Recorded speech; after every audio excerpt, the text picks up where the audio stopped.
Well, welcome everyone to Military Mondays. If you and I don't know each other, please reach out and let's get to know each other. I am retired Major Brenda Sanchez, and I bring you these Military Mondays every single Monday morning. This is my 201 episode, so I've been doing this for about 4 years now, and highlighting veteran business owners because I like to give you the stage and let people get to know you and your business. And I like to educate the civilian community on why military members are great to hire or to think about for your team. So that's why we're here every single Monday morning. And I have an amazing guest on this morning. Robert and I met probably a couple of months ago now through networking, and a friend of mine that I met through another networking group said, "Hey, you want to go to a speed networking with me?" And I said, "Sure, why not?" And of course, Robert was the founder of that group. So we got talking, him and his wife, and we have a lot of things in common. So thank you for being on this morning, Robert. Awesome. Thank you for having me. Congratulations on 201 episodes. That's awesome. Yeah, consistency. That's the military, right? Consistency. You can't quit. So I'm super excited. When I hit 200 last week, it was like, wow, I really have been doing this for a while. So that's awesome. So Robert, tell us a little bit about your Navy background. You and I were talking pre going live on the show, and I learned a few things. So let's share with my audience a little bit about Robert and how he got into the Navy. Sure. Well, I'm really excited that Top Gun 2 is supposed to come out. They keep putting that off because of COVID. So I'm anxious to see Top Gun 2 because that changed the trajectory of my life being, I think I was 16, maybe 15 when Top Gun came out the first time. And it just, of course, most kids my age, they had such a boost in the Navy recruiting numbers that I went down and thought I was going to fly. And took my ASVAB test and told the recruiter I wanted to be a pilot. And he literally laughed out loud. He goes, "Listen, you're 4'11". There's height requirements." So he goes, "But you tested high enough on that. You could do anything else you want." So I picked the nuclear program because there was, I think, like just a huge bonus for signing up for. I'm like, "Yeah, I'll do nuclear. That sounds like fun." But that's how I got in the Navy. I showed up one day and to fly planes, and he just laughed. I'm like, okay. So I ended up in the nuclear program. And of course, you're not 4'11" anymore. No, I grew. I like to say I got bit by a spider while I was sleeping and developed powers of growth and grew literally 8 inches that summer after I picked the nuclear program. And then I was exactly the height range to be a pilot, so fighter pilot.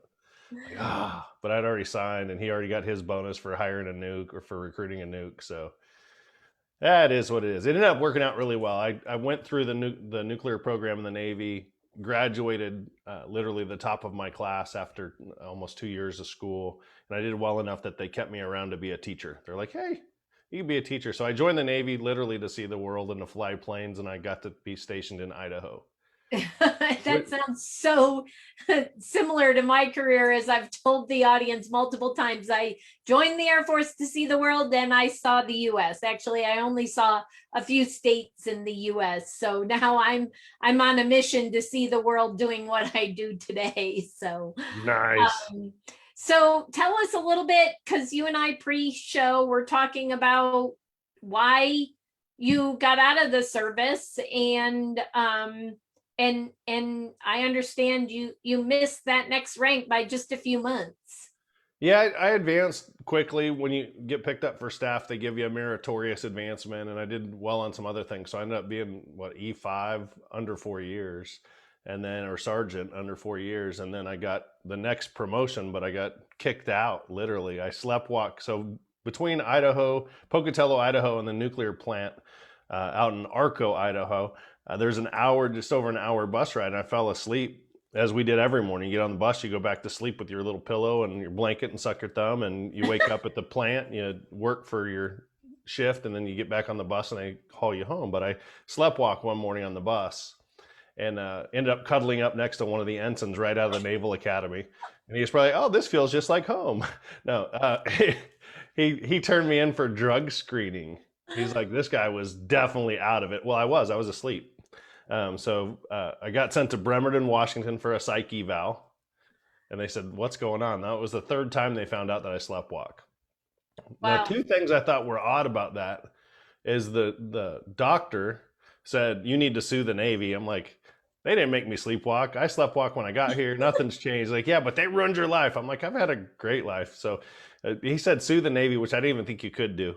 And then the second thing was 5 days later, I was a civilian. No med hold, no admin hold, nothing. Wow. Literally from that day, he's like, all right, you're done. And I thought I would be on hold for, everybody else that got kicked out seemed like it was 3 months, 6 months, a year doing admin jobs. Nope, 5 days. It's like, Wow. Yeah, I've never heard that with a medical discharge. Everybody I know, sometimes it's a year, 2 years on medical hold, and they're like, will you just let me have my life? They Right. want to move on, and they're stuck doing admin and that until they can get that med release. So And they wow. gave me solid too. They gave me the next full bonus as if I was gonna stay in. They let me activate the GI Bill, which for some reason when I was in boot camp I didn't elect GI Bill. They gave me the GI Bill out of the bonus money, and then it was almost like they were like, "Hey, you're good." It was weird, but they did me solid. Nothing bad to say at all, and I definitely didn't sue the Navy. That's not how I'm wired. And for the most part, I mean, I've heard some not horror stories, but some bad stories. But for the most part, the services really take care of their people. So if you are a young person watching this right now and you're considering joining one of the services, reach out to one of us who have served. We'd be glad to have a conversation with you.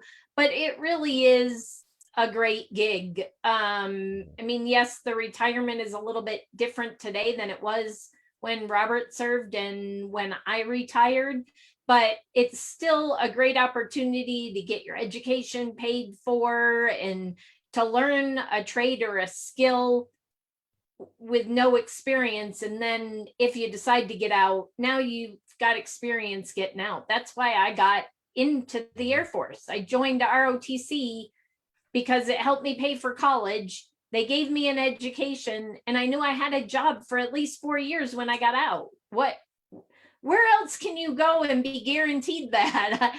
Yes, it's a rigorous program, and you have to be ready to step up and grow up. But I think it's amazing, and sounds like you had the same experience. So, it didn't work out great just because I didn't get it. I would probably still be in the Navy today.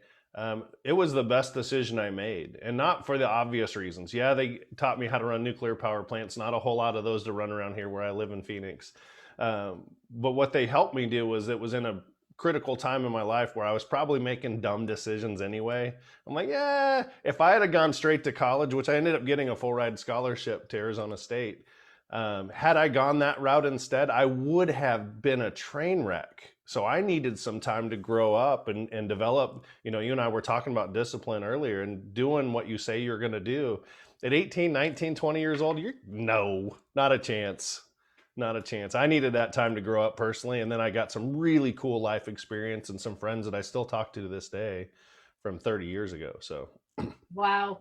And so, you taught in the Navy. That's what they gave you the position of doing. And that's kind of, in a way, what you're doing today. You're teaching people to network more effectively, you're a coach too. I put Bold Networking. He's the founder of Bold Networking, but he does way more than Bold Networking. So let's tell the audience, what is Robert up to today, and how do they get connected with you?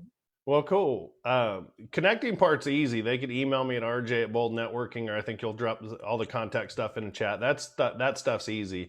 As far as the journey I've been on since the Navy, I went right into sales out of the Navy because I think at 21, everybody, I don't know, I just thought I could sell and make a lot of money and help a lot of people. And I was the worst sales guy ever. And I literally was about to quit. And I found a sales coach, and I ended up taking my last $3,000 on a credit card and hiring the sales coach, thinking if I'm going to go out, and this is probably a military thing too, some of that DNA was I wasn't going to lay up in a little ball and cry myself to sleep and hope that it got better. I figured if I'm going to go out, it's going to be in a ball of fire. I'm going to go out with an explosion. So I took the last money I had and hired a sales coach. And 10 months later in that agency, I was #1 across the board for every award that a new agent, it was like sweeping the Oscars. I got every award: best actor, best movie, best screenplay, best ballot. I mean, everything. And then it felt so good to be able to provide for my family and to go from zero to hero. And that's what I do today. I help salespeople who may be struggling a little bit. Maybe they're frustrated with cold calling or don't know who to prospect next. Or maybe they're doing good, but they're missing the really big opportunities. And that's where I help them kind of have that same experience I did nearly 30 years ago now. And I love it. And that's led into the networking side. Well, if you know how to sell better, well, how about having more people to sell to or to help? And that's where the natural fit between the networking side and the sales side come together.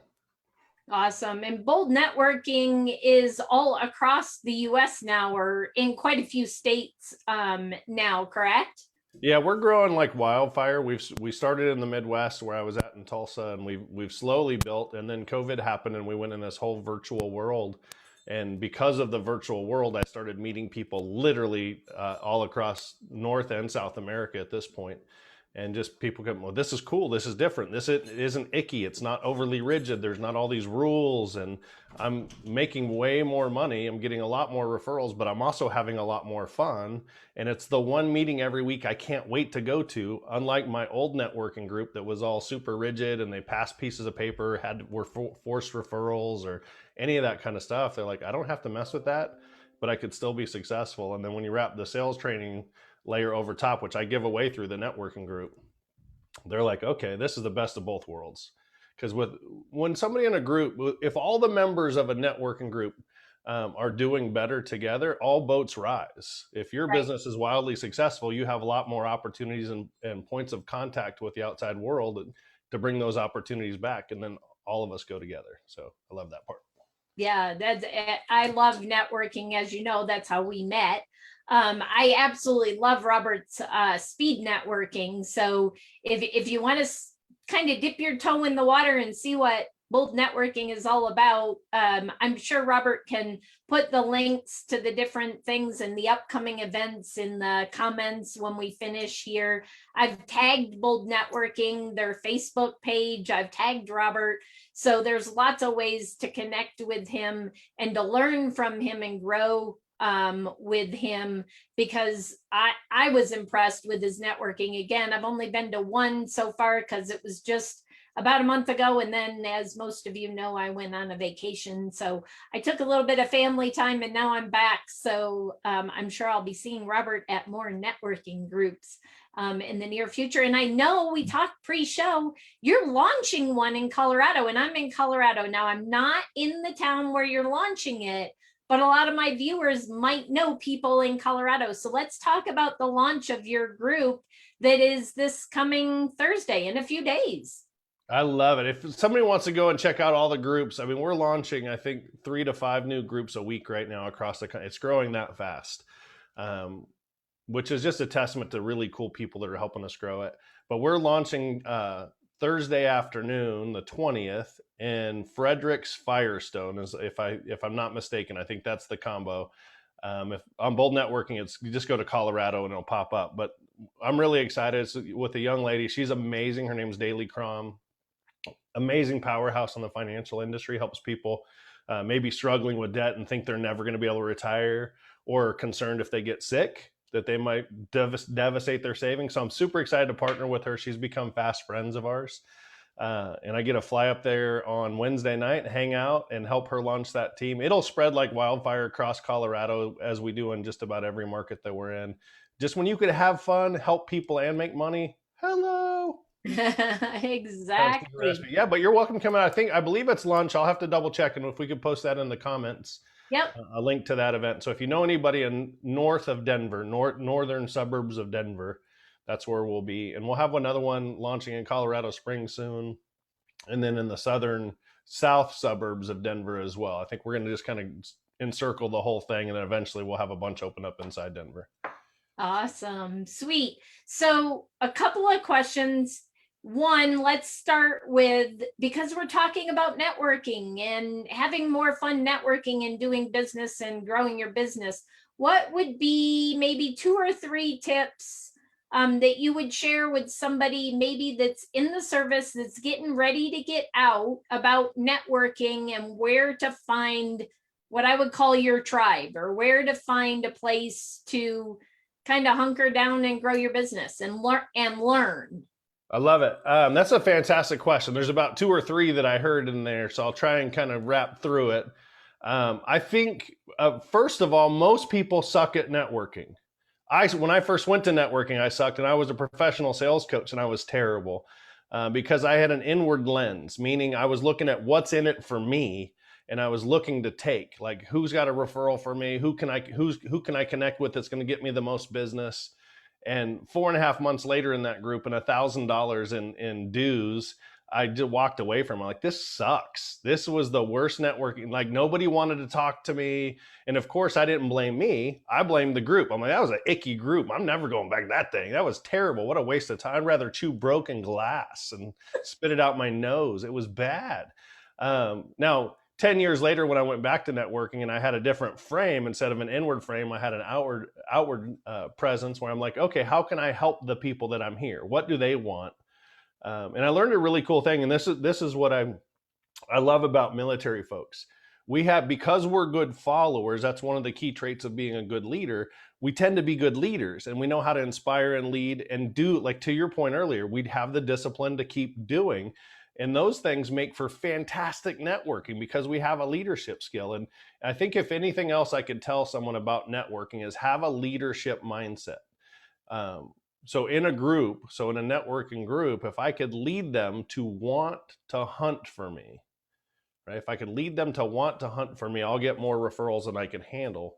And the get them to want to hunt for you is the problem. Because in the military, I can't say, hey, if you don't do this, you're going to have KP, or you're going to scrape barnacles off the bottom. There's no threat other than I'm not going to refer you. Okay, well, you're not giving me any referrals. So there's no threat. So I have to develop social influence in a networking group. And most people would benefit. There's a book out there called The Go-Giver, by Bob Berg and John David Mann. That's a really good starting reference. It's a red book.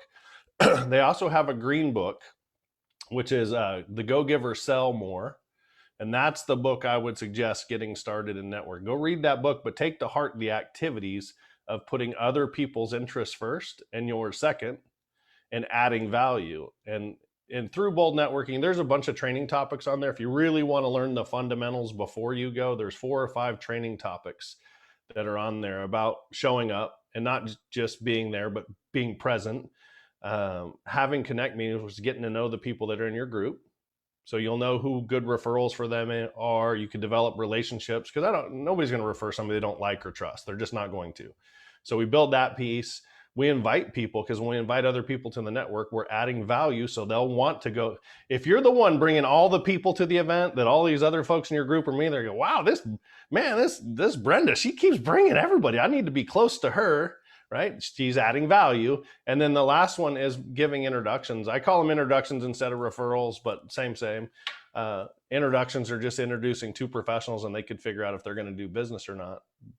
But Brenda, I got to say, the most alarming thing I hear about networking is people that complain they're not getting any referrals or getting any introductions when they're not making any.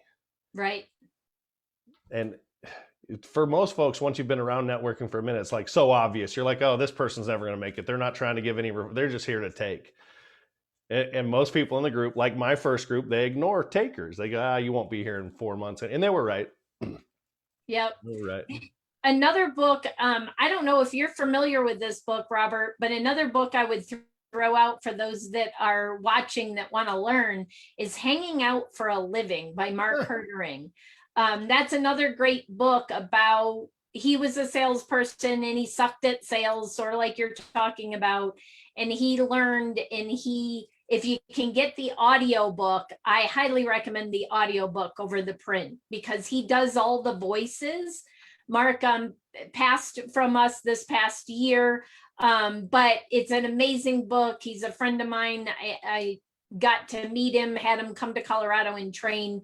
And so that's a great book for learning how to network and add value and figure out what they need and meeting their needs versus your needs. Because when you meet other people's needs, It's the law of the universe. What you give out comes back tenfold. So if you are giving referrals, you are getting referrals. If you are giving value, they give value back to you. And it's kind of a, what do I want to say? Are you looking for law of reciprocity in there? Yeah, it's kind of the law of reciprocity. Once, like, if I tell Robert that he's done a great job, and I compliment him in that, he naturally wants to do something back for me or for somebody else. It's not necessarily for the person that gave it to him. It's sort of like the Starbucks thing where somebody bought a coffee or their coffees for one person and it went for 100 and some odd cars. It's because you want to, when somebody does something nice for you, you want to turn around and do something nice for somebody else. And what goes around, we've all heard it, what goes around comes around. So if all you want to do is take, people are just going to want to take from you. So yeah, I dig that. I've seen it play out so many times. And when somebody's struggling in networking, which now being an international networking group, I get people that complain to me about their groups all the time. And I said, well, what's going on? Well, I'm not getting any referrals. I'm like, that's got to be frustrating, and spending all that time and energy and money to be a part and not get anything back. And they're like, yeah, you have no idea. I haven't gotten I got one piece of paper or whatever. I'm like, okay, well, help me understand what have you done to add value? And they're like, what do you mean? What do you mean add value? I'm like, well, how many introductions have you given or referrals have you given the last 60, 90 days? Well, none. Oh, okay. And probably in this call out of context, everybody goes, well, yeah, dummy, you got to give to get. But in that context where people get so stressed and they got to give a commercial, Brenda, something came to mind when you were talking about that book. Another fantastic thing for networking and military where there's a good overlap. Most salespeople, when they start in sales, think they have to go it alone. Maybe if they're out there prospecting, it's like this vast ocean of possibilities of people they got to talk to, or business owners. And in a networking group, you actually get to have a team or a unit of people that are hunting together and working in packs. And you have somebody, patting you on the back and high-fiving and go get them, and somebody you could be practice with and be vulnerable with. And hopefully you have that culture in your team that you could feel you could be yourself. Yeah. And love and support each other and say, all right, get back out there. Go get them, Tiger. We'll see you next week.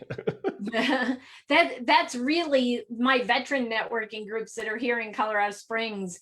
It's so much, if you're looking for an entry point and you're scared to go do Bold or BNI or Master Networks or some of the more established, we'll say, networking groups, we have veteran networking groups here that it's like, come and practice, give your commercial. Like it's a no judgment zone, and we're all here to grow and learn together. And lots of people that don't even know what industry they want to go into come to that to learn from the people in the group to figure out what they want to do when they grow up, once they get out of the service. So I love that. And I love that you're an educator. And I love that part of Bold Networking is the education piece and helping to make people better at sales, at being themselves, as just humans. So thank you for that. I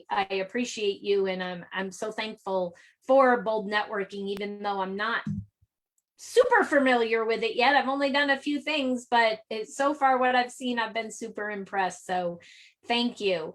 And the last thing I want to ask you is, it kind of dovetails on what we just talked about, is if somebody is getting ready to get out of the service. Now, you kind of were cut off at the knees and forced to get out pretty quick. And there are lots of people with the military, because of disabilities, that are forced out quickly. What type of words of advice would you have for somebody even that just got in, that maybe is thinking this is a career? What pieces of advice would you give to them?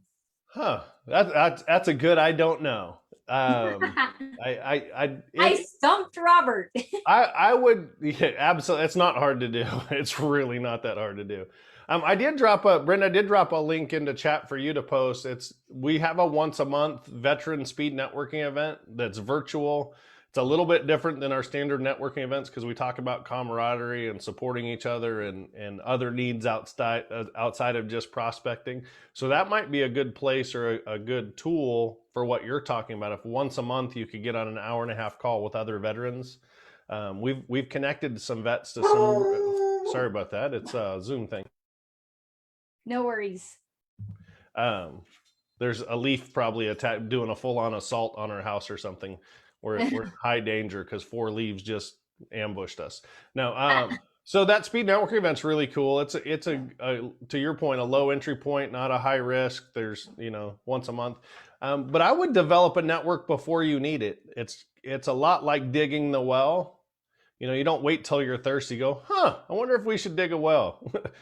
We do that before. In the same way with a network, the sooner you could start developing your network and even staying connected, better connected to the people, the servicemen and women you already work with, as they'll go out at some point and have their own careers and their own networks. And to be able to connect those at a later date means investing now, even if you're not in a position to need referrals, not to need a job or any resources. At some point you will. At some point you're likely to be thirsty and wish you had dug the well. Absolutely. As I was putting that comment in the chat, I noticed that Josh asked, what about for the nomads or the people, he happens to be overseas right now, what about the people that can only do virtual networking right now? I believe Bold has some options for that too. And I believe Josh can find those on the Bold networking, but do you want to talk to that, especially with the way the world has changed in the last year with networking, like you said, and it's spread across the country, across the world? How do they get plugged in if they're remote and aren't in a big town where you might have a live event? That's a fantastic question. And to your point, yeah, virtual, we have plenty of events that are virtual. One thing I love about our servicemen and women, survivors, I mean, we're gritty. We're going to do whatever it takes. And through that platform, there's plenty of opportunities. It'll be virtual. We have national events like the Speed Network event it's called Bold Vets, oddly enough. We also have some local areas. So wherever you're coming back to at some point, if you're planning, maybe you'll like it there so much you won't. Who knows? But if you end up back here, and there's not a team, let's just start one. If you have an interest in helping other people connect and being a leader of a group, then we have opportunities to grow across the country. So we could start one now virtually, learn the chops and the skills and how to add value and all those little nuances that are a skill that anybody could learn the skill. And then when you come back, it'll be masterful to just prop it up and go. Awesome. Well, I know we could talk forever, Robert. Might have to have you on again in the future. But thank you so much for being on. I greatly appreciate you taking the time out on a Monday morning. I highly recommend everybody reach out and connect to Robert, and do us a favor, do your community a favor. It's about giving and helping others. Hit like and hit share on this video, because somebody in your network needs to hear about Bold networking or about Robert's training. And there's only 7 degrees of separation, and somebody in your network is somebody that needs to get connected with Robert. So do everybody a favor, including yourself a favor, and add value to your network and hit like and share for us. So if you are a veteran or the spouse of a veteran, please comment in the comments. I'd love to get to know you. I'd love to know what branch of the service you served in. And if you have a business, let's connect. And maybe I could highlight you on a Military Mondays. Just go to militarymondays.info, militarymondays.info, and there you can schedule a time to get together with me, and we can determine if you're a good fit for Military Mondays. So with that, everyone, thank you so much for being here on a Monday morning. I look forward to seeing you next Monday morning, and have an awesome week. Bye, everyone. Brenda, thanks so much for having me on. I appreciate you. Oh, I appreciate you. Thanks.